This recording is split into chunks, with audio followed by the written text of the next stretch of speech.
All right, let's just jump right in. We're about to pull back the curtain on something that's, well, it's one of the most powerful yet kind of invisible forces shaping our world today. And that's big data. So what is it really? How does it actually work? Let's figure it out. So think about this for a second. Right underneath the world we see and touch, the world of mountains and oceans, there's this other hidden ecosystem. It's not made of atoms. It's made of bits and bytes. A huge, invisible digital reality that's all around us all the time. And this digital world, it runs on one thing, data. Just an unbelievable mind-boggling amount of it. Every photo you post, every time you buy something online, every single Google search, it all just adds to this constant roaring flood of information. So, let's try to get our heads around the sheer scale of all this. Just how big is this digital deluge we're living in? Okay, get ready for this. Every single day, all of us here on planet Earth, we generate around 400 million terabytes of data. It's a number so big that it's almost meaningless. So let me put it another way for you. Just let that sink in. The amount of information we'll create in the next 2 minutes is more than all the recorded information from the dawn of humanity right up to the year 2000.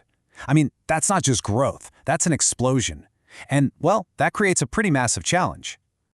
Which really brings us to the big question, doesn't it? How on earth do you build systems that don't just crumble under that kind of weight? How do we possibly manage this overwhelming nonstop flood of ones and zeros? Well, the answer has a pretty simple name, even if the tech behind it is anything but. The answer is big data. The best way to think about it is like this. Big data is the unseen hero of our digital lives.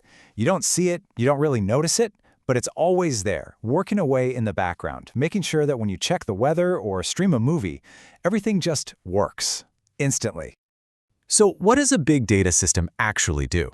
At its heart, it's designed for two things: handling absolutely massive sets of data and giving you answers from that data at lightning speed. And you want to know the secret sauce? More often than not, it's Linux and open source software. That's what gives it the power and the flexibility to work on such a crazy scale. Okay, so we know what it does, but how does our unseen hero actually pull it off? Well, it all comes down to something called a data pipeline. And honestly, you can just picture it as a factory assembly line, but for information. A big data pipeline is pretty much exactly that. An automated process that takes in all that raw, messy data from all over the place and then systematically turns it into something clean, organized, and, this is the most important part, useful.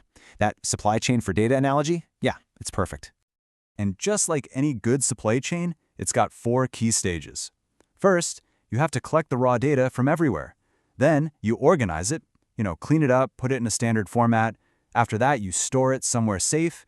And finally, this is where the magic happens. You analyze it. This is where you find the patterns, make predictions, and drive all those big decisions. Now, this pipeline isn't just some abstract idea. It's built with real software. So let's take a quick look at some of the awesome open source tools that actually make all this possible.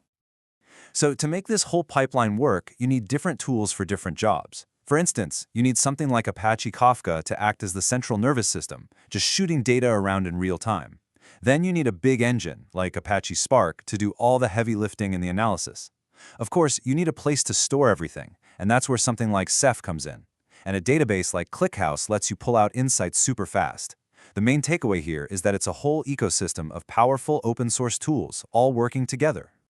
So we've seen how the data moves and gets processed, but where does all this complex software, where does all this information actually live? Well, you've basically got 3 main options. First up is bare metal. Just think of it as the old-fashioned way with your own physical server sitting in a data center. You get total control, but it's not very flexible. The opposite of that is the public cloud. This is where you're essentially renting server space from giants like AWS or Azure. It's incredibly flexible. You can scale up or down in minutes, but you give up some of that direct control.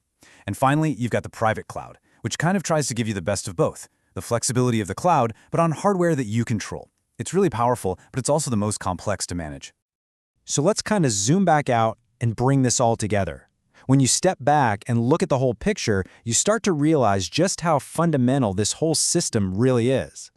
Here's the bottom line. Every time you order a pair of shoes online or get directions on a map or, yes, stream a high-definition cat video, you are using a big data pipeline. It's the silent, powerful, and absolutely essential engine that makes our modern digital world not just possible, but instantaneous. And that leaves us with one final thought to chew on. We've seen that all this data is being collected, organized, and analyzed to shape our world, our businesses, and our everyday experiences. So the final question is, if our data is shaping our world, who exactly is shaping our data?